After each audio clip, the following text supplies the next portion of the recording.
블루 배지가 있는 당협위원장으로서 말씀을 드리겠습니다. 네, 선팔하면 마팔 하니까요. 우리 청취자분들 네, 많이 선팔해 주시고요. 그 블루 배지를 다는 용도가 가장 중요한 게 해보니까 그런 거더라고요.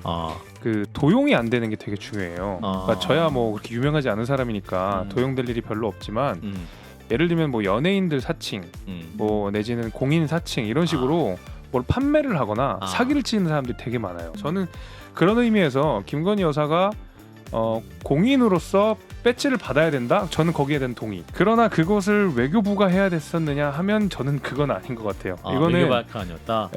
이거를 한다고 했으면 대개는 개인이 하거나 아니면 적어도 대통령실에서 하는 게 저는 맞았다고 보거든요. 대통령실에서 하는 게 맞다. 근데 이게 외교부까지 내려가서 일이 됐던 거니까 아마 외교부에서도 볼멘 소리 나올 수밖에 없을 것 같아요. 그렇군요. 개인이 어떻게 할 수가 있어요? 개인이 저는 개인이 신청해서 된 거라서. 우리 도나스는 한 주간 쟁점에 대한 이슈들을 패널들의 직감으로 풀어보는 한판 직감 시간. 자, 오늘도 이 두 분이 나오셨어요. 먼저 김재섭 국민의힘 서울도봉갑 당협위원장 어서 오십시오. 네, 안녕하세요. 시안부 총각 김재섭입니다. 야, 이 본인의 결혼 소식을 이렇게 또 간접적으로, 직접적으로 센스 있는 건가? 자, 여기서 이미 결혼한 권지웅 전 더불어민주당 비대위원 어서 오십시오. 네, 권지웅입니다. 반갑습니다. 네, 민주당 전세사기 고충접수 공동센터장을 맡고 여전히 활동하고 계시는 거죠? 네, 계속 하고 있습니다. 네. 자, 잼버리 얘기를 다시 또 두 분 다시 모셔놓고 하게 될 텐데, 자, 일단은 문재인 전 대통령은 국격과 긍지를 잃었다. 그리고 대회 유치 당시 대통령으로서 사과와 위로의 마음을 전한다. 이런 말씀을 주셨고, 윤석열 대통령은 그래도 무난하게 치렀다 마쳤다. 또 이렇게 말씀을 두 분이 했습니다. 그래서 이제 서로 반박의 입장을 낸 상황인데, 잼버리 파행 사과한 문재인, 여야 갈등 더 키울까라는 질문입니다. 자, 이 부분은 우리 김재섭 위원장부터 말씀 주시죠. 저는 이제 그런 느낌이었어요. 그러니까 문재인 대통령이 갑자기 등장해서 뭐 나는 관대하다, 뭐 그런 거 있잖아요. 영화 보면 나는 관대하다 이렇게 항상 영화 300. 네, 맞습니다. 그 느낌이었어요. 갑자기 사실은 이제 잼버리 파행 가지고 여야가 난리가 났는데 이제 다 마무리가 되고 나서 나는 관대합니다 하면서 등장하신 느낌이거든요. 근데 그거잖아요. 뭐 하늘도 돕지 않았다 이런 말씀하셨는데 민주당도 돕지 않았고 문재인 대통령도 돕지 않았습니다. 그래서 문재인 대통령, 그러니까 국민들께서 저희 정부 여당한테 잼버리 파행에 대한 책임을 물으신다면 저는 그건 달게 받아야 된다고 생각하거든요. 실제 우리 정부 책임이 없지 않다고 생각하고요. 그럼에도 불구하고 문재인 대통령께서 나서서 가지고 이게 현 정부를 질타하는 게 옳으냐? 저는 그건 아니라고 보고, 좀 너무 갑자기 튀어나오신 것 같아요. 권지웅 전 비대위원. 저는 일단 전직 대통령께서 현안에 대해서 직접 이야기하는 거 별로 좋지 않다고 생각합니다. 그래서 기본적으로 안 하시는 게 더 낫지 않았을까 싶은데, 근데 이제 민주당이 잼버리 잘 될 수 있게 많이 도왔죠. 직전 국정감사에서도 준비 잘 되고 있냐, 그리고 그 전에서도 계속 준비 잘 되고 있냐 이렇게 묻는 것 자체가 도움을 드리는 거라고 저는 생각합니다. 야당으로서 그런 역할을 했는데, 근데 이번에 이제 사실 문재인 대통령께서 글을 쓰게 된 좀 배경이 사실은 잼버리라고 하는 국가의 역량이 총동원된 행사가 실패했지 않습니까? 그리고 국격이 실추된 것도 맞는 것 같아요. 그러니까 국민들 입장에서 뭔가 좀 자존심이 좀 상하는, 대한민국 원래 되게 잘하는 국가인데 국제 행사를 좀 잘 못한 것 같다는 생각이 듭니다. 근데 아무도 사과를 안 하는 거예요. 공동조직위원장 5명 중에 김윤덕 의원, 그러니까 민주당 소속인 김윤덕 의원 정도가 사과를 하고 나머지는 그래도 잘했다라고 하는 겁니다. 근데 그런 상황에서 전직 대통령으로서 그걸 보다가 그래도 나라도 사과해야겠다 이런 배경이 만들어진 것은 사실은 정부 여당이 계속 본인이 책임을 지는 모습보다는 계속 탓하는 모습을 보여주면서 이렇게 전직 대통령이 등장하게 된 것 아닌가 이런 생각도 좀 듭니다. 그러니까 또 국민들의 마음을 보듬어주기 위해서 전직 대통령으로서 사과를 하는 것이다. 이게 어떤 현 정부에 대한 비판보다는 전직 대통령으로서 사과다. 근데 이제 제가 서두에 말씀드렸다시피 그런 일이 있다 손 치더라도 전직 대통령이 현 대통령께서 하고 있는 일에 대해서 일일이 언급하는 건 저는 좋지 않다고 생각합니다. 아까 김재혁 전 비대위원께서 우리 장유미 변호사가 말씀하신 거에서 좀 반론을 많이 펼치고 싶어 하셨다. 그래서 반론을 더 해주시면. 아니 근데 이거는 사실은 이 정부 저 정부 다 떠나서 우리의 어떤 행정 시스템이라는 것이 얼마나 엉망인가. 그리고 지방자치와 중앙정부 간의 커뮤니케이션이라는 것들이 얼마나 보잘것없는가. 이런 것들을 그냥 여실히 드러낸 거라고 생각을 해요. 여가부 장관이 지난 1년 전에 그런 여러 가지 지적을 받고도 거기서 뭐 잘하고 있습니다. 잘할 겁니다. 걱정 없습니다. 태풍 고열 폭염 걱정 없습니다라고 얘기했지만 그렇지 않았으니까 그건 뭐 입이 10개라도 할 말이 없다고 생각을 합니다.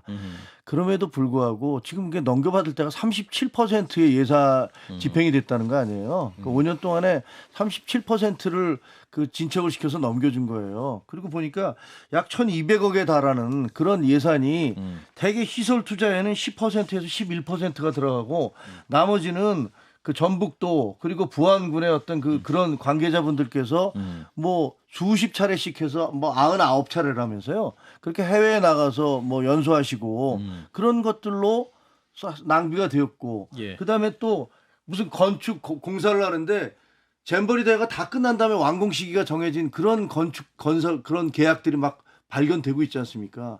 이런 것들이야말로 정말 어처구니 없는 거죠. 근데 이 어처구니 없는 것들이 대개 중앙에서 조직위원장이 있지만요.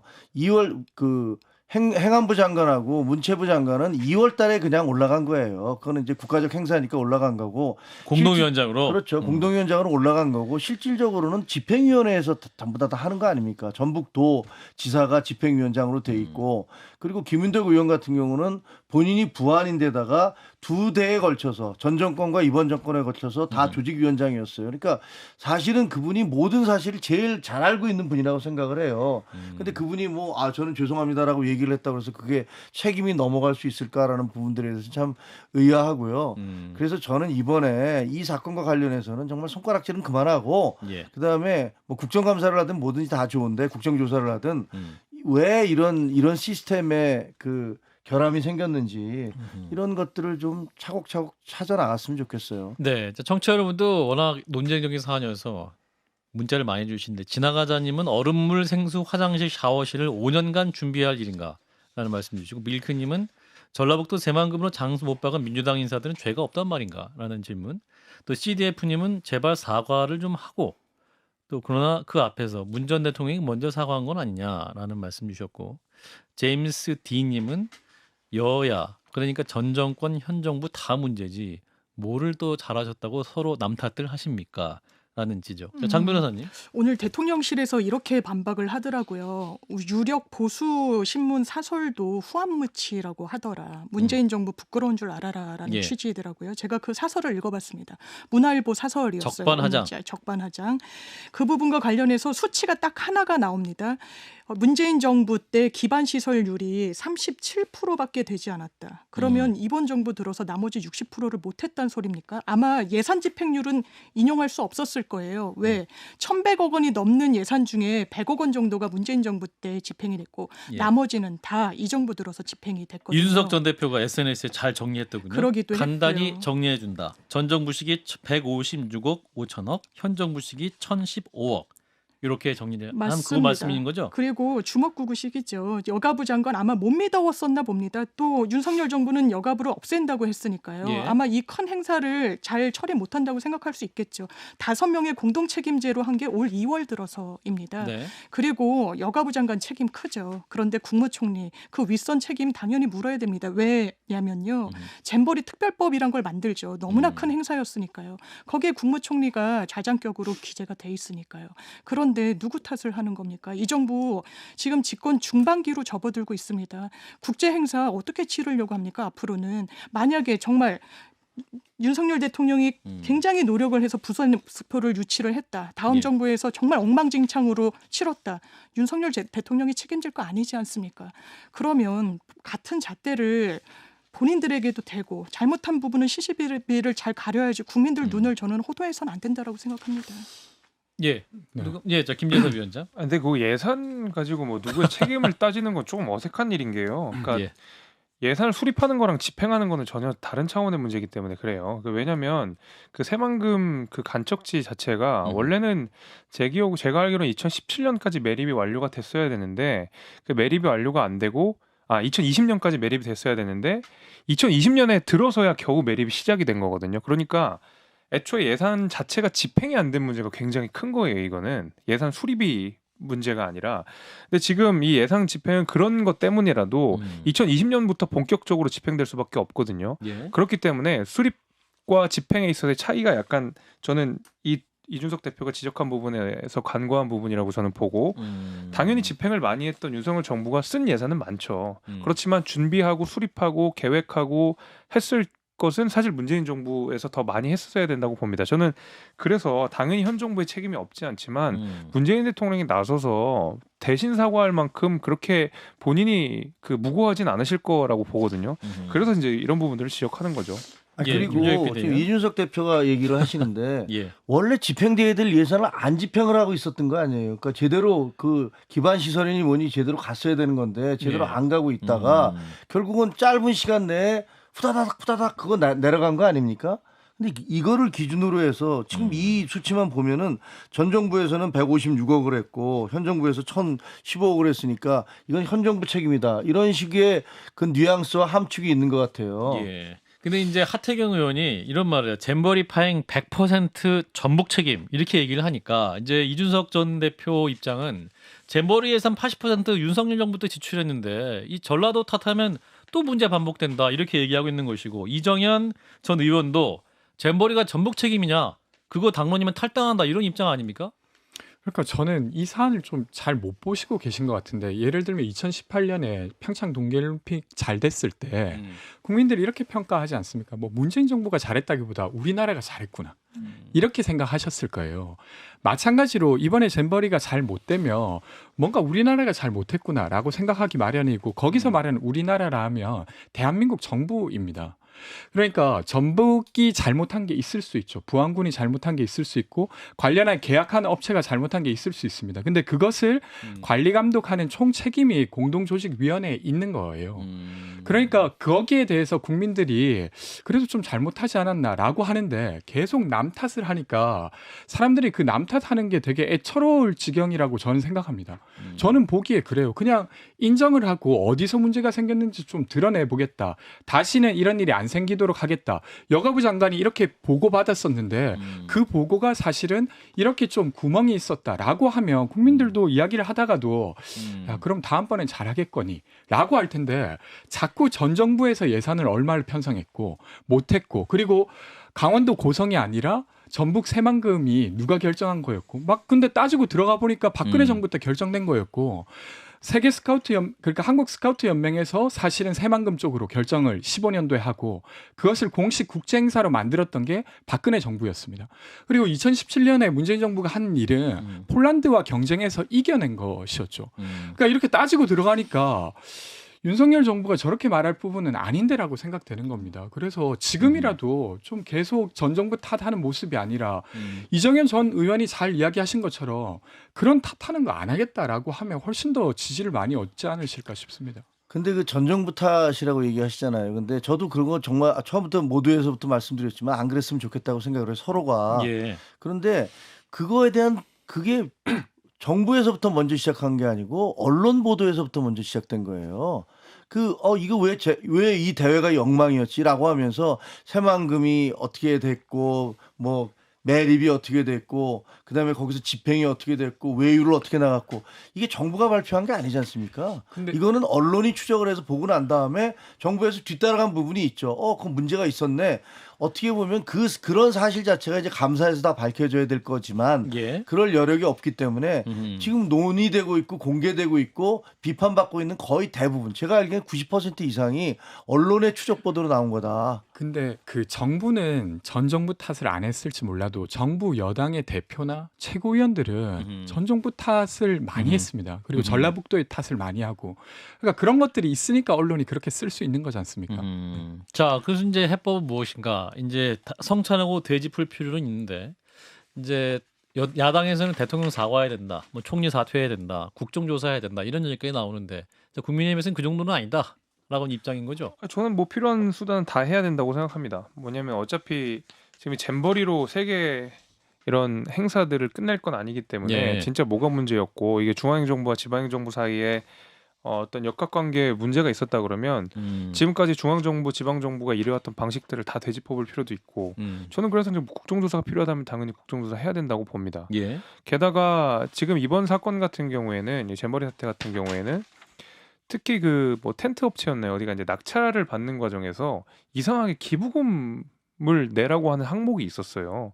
기부금을 내라는 항목이 있었고 그게 심지어 기부금을 내는 항목이 20% 정도 점수를 받았는데 업체 선정에 있어서 네, 영수증 처리도 안 해줬다는 거거든요. 그러면 이거는 더 이상 국정조사의 문제가 아니라 수사의 문제입니다. 이거는 횡령이나 배임 문제가 당연히 있을 수 있기 때문에 저는 따라서 국정조사든 수사든 정부 여당이 잼버리 사태에 대해서 밝힐 수 있는 문제 다 밝혀야 된다고 봅니다. 예. 한 50초 남았는데요. 장 변호사님? 저는 끝이 좋다고 평가할 수 없을 거라고 보고요. 마지막에 피넬라의 행사였던 라는 것도 사실 아이돌들이 영혼을 갈아 넣어서 그냥 마무리가 순탄하게 된 겁니다.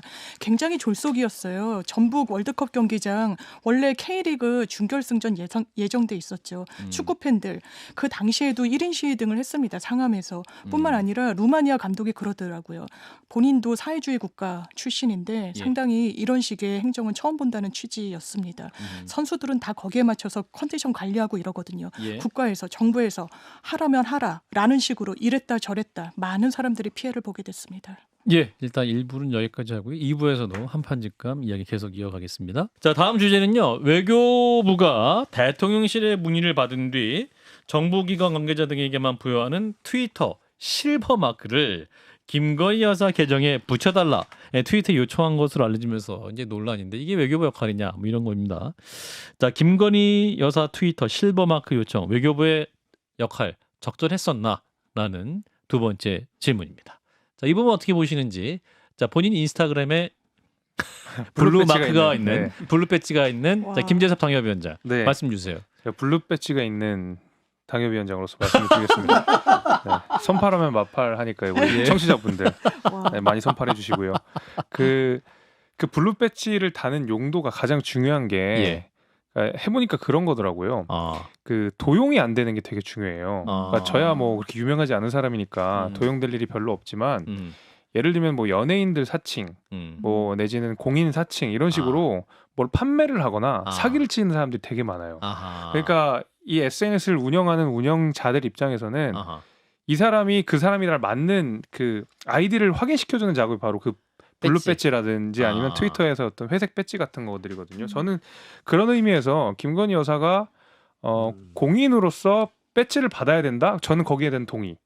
그게 이제 왜냐하면 공인이라고 하는 개념이 뭐 미국 연방 대법원 판례도 있지만은 정부 기관에 계신 분들, 그다음에 뭐 연예인들 등등 공공에 영향을 줄 수 있는 사람 전반을 공인으로 하는 판례가 있거든요. 예. 아마 트위터도 그런 방식으로 공인을 판단했을 가능성이 높다고 봅니다. 그래서 김건희 여사 인스타그램 같은 거 봐도 김건희 팬페이지, 뭐 김건희 여사 무슨 페이지 해가지고 굉장히 많아요. 그러니까 실제로 본인이 그러니까 그 관리하는 페이지가 아닌 심지어 그 뭐였죠? 뭐 이렇게 무슨 사모 있었잖아요. 강신업 변호사가 하셨던. 예. 그러니까 그것도 본인이랑 아무 상관 없는 건데 팬페이지를 운영이 됐던 것처럼 이게 나다라고 인증을 해주는 것이 그거기 때문에 그것까지는 저는 해야 된다고 봅니다. 뭐 김건희 여사 사칭해서 막 또 이상한 소문 내고 이런 이상한 사람들도 분명히 있으니까. 예. 그러나 그러나 요게 진심이군요. 그러나 그것을 외교부가 해야 됐었느냐 하면 저는 그건 아닌 것 같아요. 이거는 외교 마크 아니었다.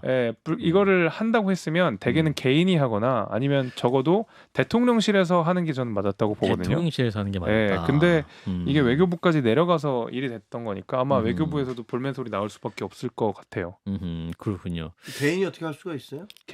저는 개인이 신청해서 된 거라서. 우리 도나스는 신청해서 된 거예요. 그럼요. 갑자기 알아서 된줄 알았어. 저는 그렇게 갑자기 유명한 사람이 아니고. 팔로워가 막 2만 명, 3만 명, 5만 명, 10만 명이 돼가지고 갑자기 수수료 받는 게 아니라 그렇게 되시는 분들도 본인이 있고. 신청하지 않으면 못 받아요. 그래요. 네. 그래서 이게 내 아이디다라고 거기서 공증을 해주는 거예요. 이게 사실 그런 의미인 거지. 그 자체가 뭐 내가 인기가 많다, 연예인이다, 팔로워가 많다를 증명하는 건 아닙니다. 대개는 공인이니까 팔로워들이 많아서 그렇죠. 되게 그 팔로워 공인들이 블루 배지를 받는다고 생각하지만 그렇진 않아요. 아하, 그렇군요. 이준석 전 대표 그 페이스북에 붙어 있거든요. 블루 배지가. 그분은 페이스북과 인스타그램 둘 다 블루 받았어요. 배지를 받았고 본인이 분명히 신청했을 겁니다. 100% 확신할 수 있습니다. 이거 확실히 얘기해야 돼요. 네, 이것도 제가 손모가지 걸도록 하겠습니다. 이준석 전 대표가 반박할 수 있어요. 바로. 괜찮습니다. 자, 권지웅 전 비대위원 어떻게 보세요? 이 김건희에서 트위터 문제. 아니 저는 김재섭 위원께서 말씀하신 거에 거의 동의합니다. 그러니까 사실은 어쨌든 김건희 여사의 이름이 뭐 사칭되거나 도용되는 일을 막기 위해서 요청할 수도 있다고 생각해요. 근데 그 외교부가 할 일은 저는 아니었다고 보고 외무공무원이 해야 될 일도 법상 보면 국가의 이익보, 외국과의 뭐 경제, 문화, 관계 증진, 그리고 제 외국민 보호 뭐 이런 건데 여기에 포함되지 않는 일이지 않습니까? 예. 그래서 법적으로도 그렇게 이야기할 수 있지만 사실 본질은 뭐냐면 김건희 여사가 대통령실 혹은 아니면 정부를 좌지우지하는 것 아니냐는 의혹의 연장에서 보면 또 외교부 공무원이 김건희 여사의 지시에 뭔가 업무를 도맡아 하고 있는 이 상황 자체가 문제라고 저는 보는 것 같습니다. 김건희 여사가 스스로 지시 안 하셨지 않았을까요? 그냥 아래 사람들이 스스로 알아서. 근데 이제 여사님 트위터 만들어지면 네, 근데 해드려야 되는 거 아니냐? 이제 뭐 언론의 보도를 보면 예. 김건희 여사께서 어떤 답답한 일이 생기면 직접 전화까지 하신다는 거지 않습니까? 그래서 왜 안 되고 있냐라고까지 하신다는 걸 보면 예. 아주 적극적으로 이 일도 요청했을 가능성이 저는 있다고 생각하고 사실 김건희 여사를 명예롭게 좀 보호하고 하는 건 필요한 일이지만 김건희 여사를 국민들이 뽑은 게 아닌데 김건희 여사의 지시를 이렇게 공무원들이 받아서 해서는 안 되지 않습니까? 거기에 대한 문제 제기로 사실 봐야 된다고 저는 봅니다. 그러니까 트위터 인증 마크가 이게 하나만 있는 게 아니라 세 가지 종류라고 해요. 파랑색, 노란색, 실버 세 가지인데 요 실버 마크는 이제 정부기관과 기관장, 유엔과 같은 국제기구와 관계자들에게 주어지는 표시인데 이게 이제 특별히 외교부가 나와서 할 일이냐? 그런데 이제 질 바이든 여사 지금 이제 화면으로 보면 이제 바이든 대통령의 이제 영부인이죠. 질 바이든 여사 옆에도 트위터에 이제 실버 마크가 있고 김건희 여사 이제 트위터에도 승인 대기 중 뭐 이렇게 나와 있네요. 자, 그런데 이 부분 이제 장 변호사님 관련 논란 어떻게 보셨는지? 네. 여러 곳에 김건희 여사의 월권의 흔적이 저는 곳곳에서 드러난다라고 생각합니다. 월권 정도까지 말할 수 있나요? 외교부의 예. 이 해당 기사 내용을 보면 그래요. 그래. 대통령실에 제2부속실이 없어져서 대통령의 순방길에 여사가 같이 함께 했을 때 예. 미술관을 가겠다. 어디를 간다. 무슨 일정을 짜달라라고 하는 것도 사실 외교부의 업무가 아닌데 그것까지는 뭐 오케이 할 수 있다. 수인할 수 있다라고 하는데 예. 우리가 트위터 본사에 연락을 해서 실버마크까지 받아주는 거. 왜냐하면 이 실버마크는 뭐 유엔 산하 기관, 기관장, 정부 기관의 관계자들에게 부여가 되는 거라고 하니까요. 김건희 여사는 공인이 아닙니다. 본인은 아내로서의 내조에만 충실히 하겠다라고 국민 앞에서 약속을 하신 분이에요. 예. 그런데 그랬습니까? 제2부속실이 없고 그 대신 견제를 받지 않고 있습니다. 이를테면 야당 의원 물론 고발할 수 있습니다. 김건희 여사 개인으로 하면 됩니다. 그 고발의 주체는 대통령실이었습니다. 그 인력, 그 지원 어떻게 했는지 시민단체가 묻지만 대답하지 못했어요.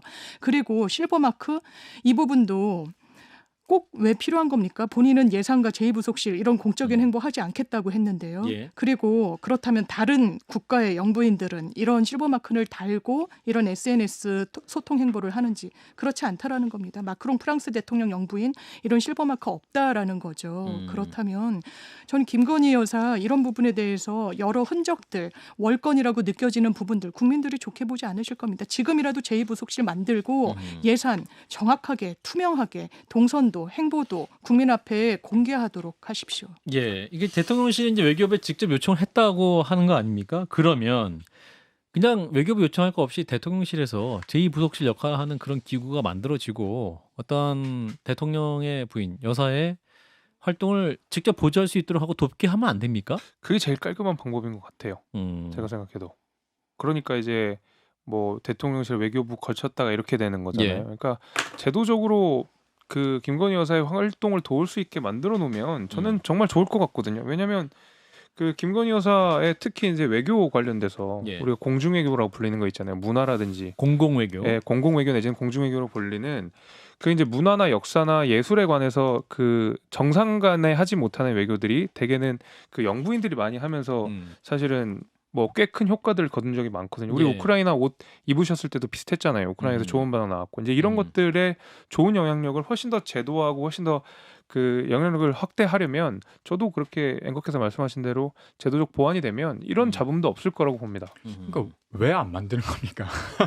제2부속실. 그러니까 물론 이제 공약으로 이제 안 필요 없다. 만들겠다고 공약을 하긴 했지만 공약으로 치면 김건희 여사도 뇌조만 하겠다 이렇게 말했잖아요. 근데 그거는 안 지키시면서 왜 제2부속실 안 만드는지 모르겠고 지금이라도 만드는 게 정말로 좋지 않을까. 그 그래야 공약을 이제 지키지 않았다고 국민들이 막 엄청나게 비난하고 그럴 가능성은 좀 없을 것 같긴 저는 하는데. 지금 이미 김건희 예. 여사께서 워낙 예. 활발히 활동하고 계시기 때문에 예.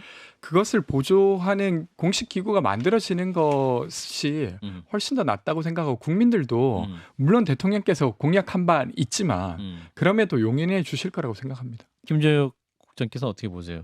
이 관련 논란.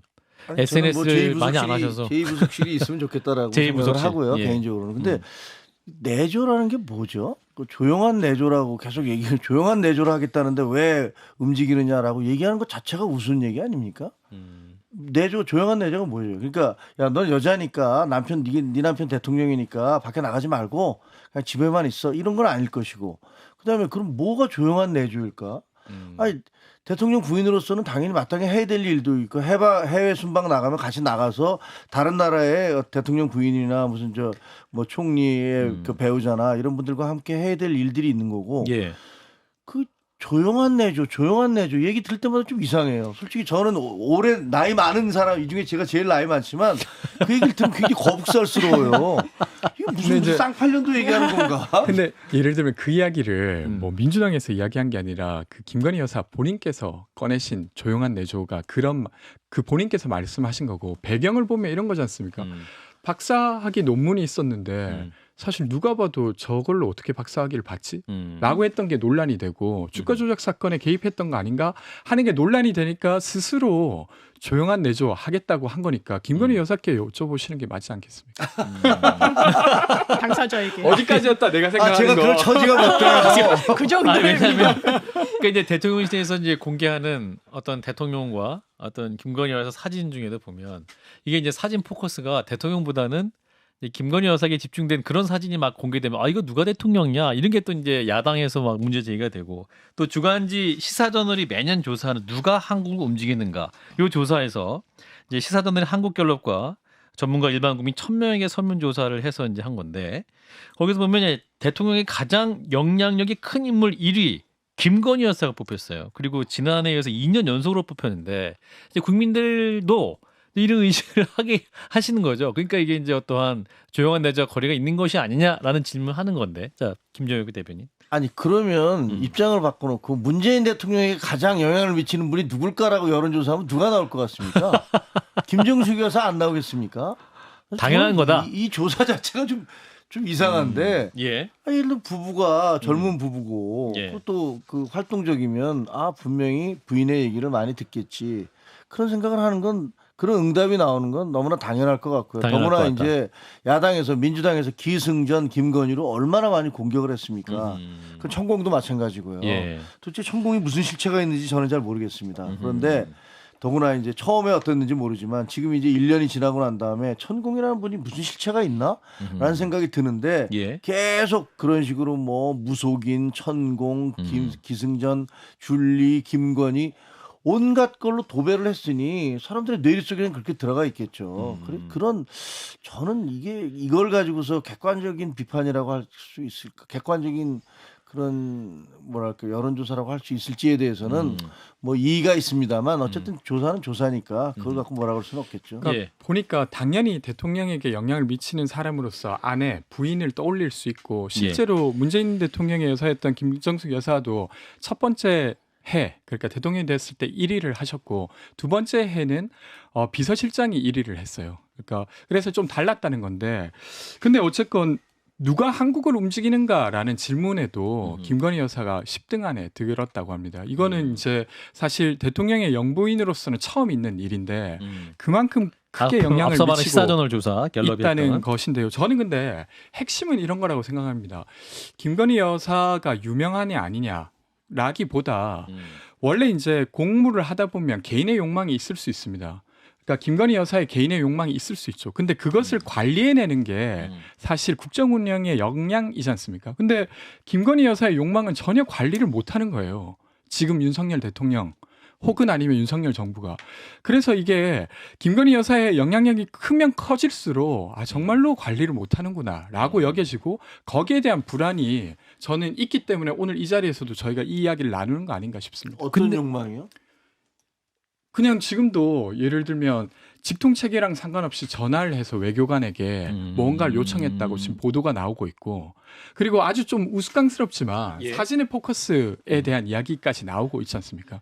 그러니까 이게 원래 이제 권위를 부여받은 사람이 아닌데도 불구하고 행정공무원에게 지시하고 있다는 것 자체가 사실은 말이 안 되지 않습니까? 예, 근데 이제 지지자들, 그러니까 보수 지지자들 입장에서는 우리나라 대통령의 부인이 인기가 많아지고 또 언론에 많이 노출되고 또 SNS 개인 계정이 잘 운영이 되고 또 해외에서도 많은 분들이 보고 좋아할 수 있고 인기가 높아진 요인이 되면 나쁘지 않은 거 아닌가요? 근데 어떤 요인으로 하느냐가 중요한데 예. 대통령 혹은 대통령실의 영향력이 크기 때문에 유명해진다고 하면 그건 뭐 국익에 별로 도움될 일은 아닌 것 같아요. 근데 김건희 여사가 어떤 공익적인 영향을 가지고 그것으로 인해 유명해지고 다른 국가에 영향을 미친다고 하면 그건 좋은 일이죠. 근데 국민들께서 그 선출되지 않았지만 영향력이 있는 분들의 동태를 유심히 살피시는 것 같아요. 그러니까 보수 정부에서도 보수 정권에서도 보수 정당에서도 김정숙 여사에서 날선 비판을 했던 것은 선출되지 않은 권력이었지만 실제로 대통령의 부인이라는 이유 그 자체만으로도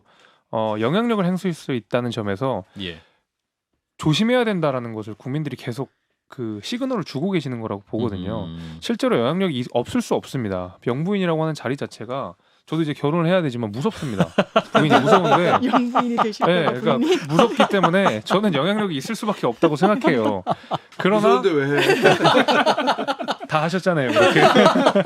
그렇지만 그럼에도 불구하고 국민들이 뽑은 건 윤석열 대통령이기 때문에 김건희 여사에 대해서 훨씬 더 많은 시선을 보내고 있는 게 사실이다 보니까 아무래도 이렇게 뭐 여론조사에도 김정숙 여사나 김건희 여사가 등장하는 것 같아요. 그래서 이런 것들은 국민들의 시선이 이렇다라는 것으로 새겨들으면 좋을 것 같습니다. 예.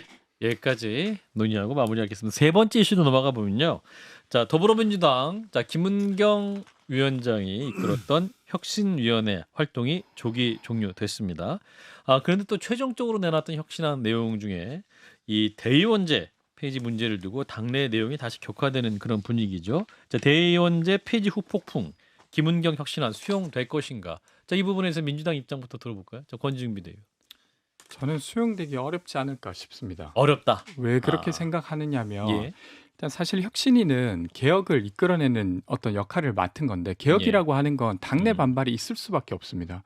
근데 그것을 이겨낼 만큼의 권위와 명분이 있어야 되는데 그것을 잃어버린 것 같아요. 그러니까 혁신위 대변인께서는 그 권위를 의원들이 주는 건 아니다라고 했지만 맞습니다. 의원들이 주는 거 아닌데 국민 눈높이에 보기에 그것이 충분히 타당해야 돼요. 근데 이번에 대의원제 폐지라든지 아니면 공천 관련한 것은 사실 국민들이 보기에 충분히 논의되지 않은 안이고 혁신위 자체가 그전에 여명비례투표제라든지 혹은 아니면 윤석열 대통령 치하에서 뭐 이랬던 게 치욕스러웠다 이런 발언을 하면서 사실 그 지위를 스스로 잃어버렸습니다.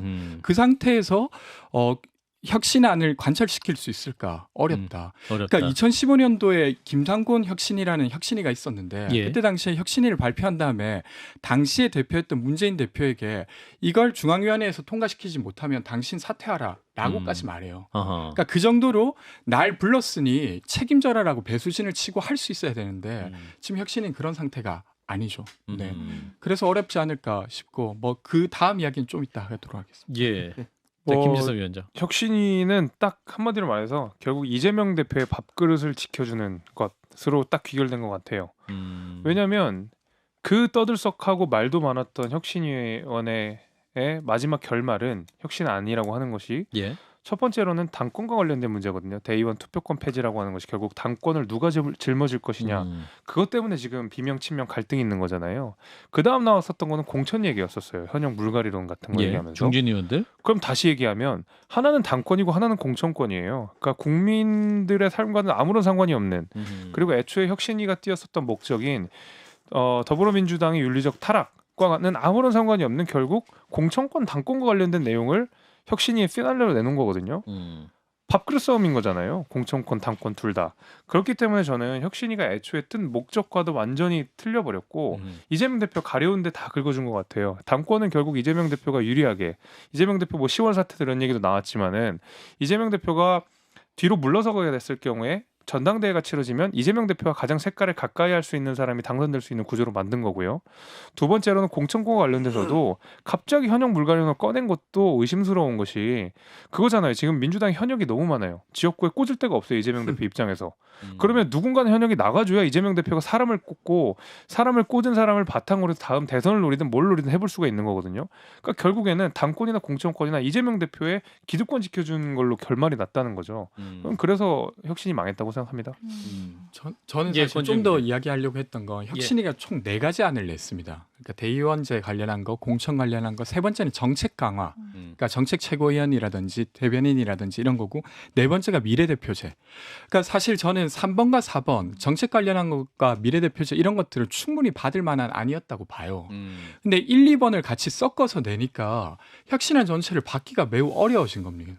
저는 되레 이재명 대표에게도 좋은 일은 아니었다고 생각해요. 그러니까 너무 본인이 바랬던 것이 포함돼서 나와버리니까 사실 그것과 상관없이 혁신이가 안을 내면 당대표로서는 혁신위원장을 임명한 사람 입장에서는 무조건 받아야 되는 위치에 서는데 그렇게 하기가 되게 무색해져 버렸습니다.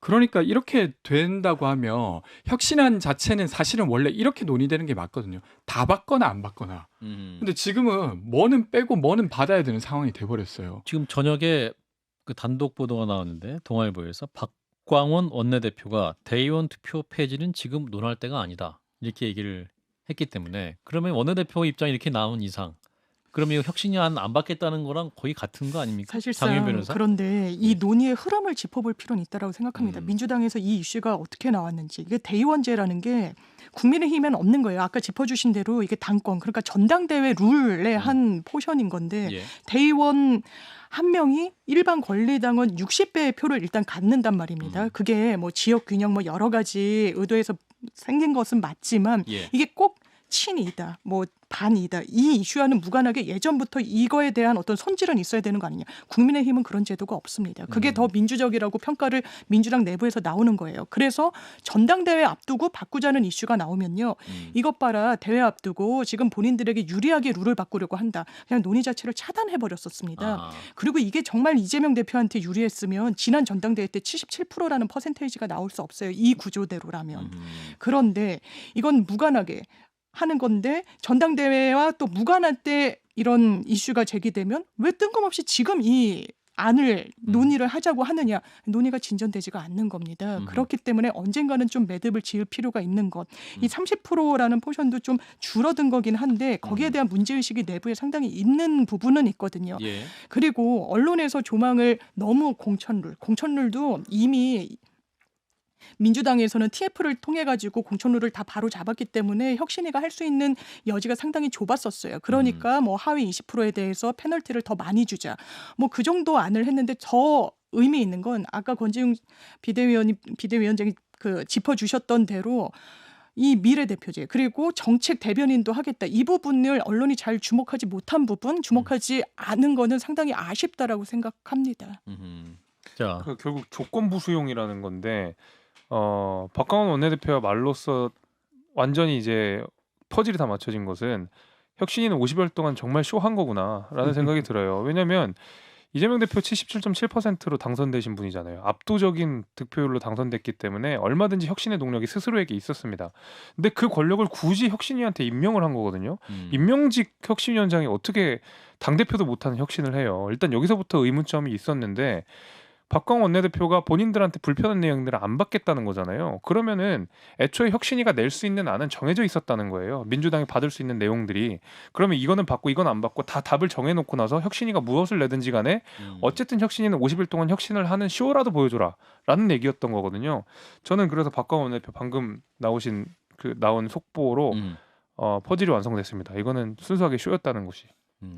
쇼였습니까? 그러니까 저는 그렇진 않고 만약에 혁신위가 권위가 여전히 있고 국민들의 예. 지지를 받고 있었다고 하면 당내 어떤 그룹이 거부하려고 한다 손 치더라도 밀어붙일 수 있었을 거예요. 근데 지금 혁신위에 그 동력이 없습니다. 없었다. 스스로 조기 종결을 해야 될 상황 정도까지 왔으니까. 그러니까 그러면 논란이 안 될 만한 것들, 국민들이 보기에 딱 당연한 것들, 돈봉투, 코인, 그리고 정책위원, 미래대표제 이런 것들로 종합을 짜서 혁신안을 발표했다며 그것을 거부하기가 매우 어려웠을 겁니다. 근데 이번에 공천이란 대의원제는 어느 그룹이 거부할 만한 명분이 충분히 있었어요. 그러니까 되려 민주당의 부담을 덜어준 게 아니라 되려 민주당의 논쟁을 붙여버린 이런 상황이 돼버렸습니다. 예. 자, 이런 가운데 이재명 대표가 이제 17일 날 검찰 조사 네 번째 소환을 앞두고 있는데, 자, 영장 청구 시점에도 이제 정치권 시선이 쏠리고 있고, 영장 청구 시점이 또 갑자기 정기국회가 시작되는 9월이 될 수도 있다라는 전망도 나오고 있습니다. 자, 이런 상황 장 변호사님 어떻게 네. 보십니까? 그러니까 9월에 되면은 정기국회이기 때문에 뭐 회기 쪼개 뭐 이런 게 아예 안 되는 거잖아요. 예. 일단 본회의에 체포동의안 부결 가결 여부를 올려야 되는 겁니다. 그러니까 일각에서는 검찰이 민주당을 시험에 들게 하고자 한다. 뭐 이런 시험? 이런 취지의 분석도 하지만 저는 그럴 불체포특권의 거라고 투표? 생각하지 않고요. 아, 일단 이 두 건을 각각 영장을 청구하는 거에 검찰은 상당히 부담을 느낄 겁니다. 백현동 따로, 쌍방울 따로. 만약에 하나라도 기각이 되면 뭔가 그 후폭풍은 감내할 수 없을 거예요. 지금은 배수진을 치고 완전히 전면전으로 붙는 겁니다. 법리적으로. 검찰이? 예, 아하. 검찰과 이 이재명 대표가. 아하. 그러면 검찰로서는 이걸 병합해서 하나로 한 덩어리로 모아서 영장을 청구하려고 할 겁니다. 승부수를 띄우는 거죠. 영장 발부 가능성을 단 1%라도 높일 수 있다면 그 선택을 하는 겁니다. 그러면 이제 시간이 걸리는 거죠. 아하. 원래는 8월 중순 이전에 혹시 임시국회 중에 하면은 오히려 회기를 쪼개서 이거를 본회의에 올리지 않겠다. 민주당 내부에서 그런 의견도 나왔었죠. 그런데 예. 그게 안 되는 건 검찰의 수사 스케줄 그리고 이게 전면전으로 가고 있는 그 상황 속에서 어쩔 수 없는 부분이 있다라고 판단됩니다. 자, 법학과? 예, 저는 시험에 들게 하겠다라는 생각 자체가 이미 민주당이 시험에 들 준비가 되어 있다라고 생각이 되는데 일각의 의견이라고 저는 제가 말씀을 예, 드리겠습니다. 왜냐하면 민주당한테는 오히려 기회 아니에요. 왜냐하면 이재명 대표가 불체포특권 포기하겠다고 했잖아요. 근데 전 국민이 그걸 안 믿고 있었잖아요. 예. 우리는 진짜 포기할 거야라고 이야기를 해놓은 상황이었고 이제야말로 이재명 대표의 공약을 지킬 수 있는 절호의 찬스가 온 건데 만약에 그 체포동의안이 올라온다 그러면 예. 민주당이 여기서야말로 그동안 잃었던 신뢰를 회복할 수 있는 기회가 될 거라고 봅니다. 저는. 김종혁 비대위원 20초. 저는 뭐 백현동 사건으로 영장 청구를 할 것 같지는 않고요. 예. 핵심적인 건 결국 쌍방울에서 이화영 전 부지사가 자기 증언을 계속 유지를 한다면 그거는 뭐 누가 봐도 빼도 박도 못하는 부분이기 때문에 예. 그게 결국은 결정타가 될 것이다. 그렇게 생각을 합니다. 네, 자 오늘 한판 직감은 여기까지 마무리하겠습니다. 김재섭 국민의힘 서울도봉갑 당협위원장, 권지웅 전 더불어민주당 비대위원 두 분 고맙습니다. 고맙습니다. 좋아요. 구독. 알림 설정.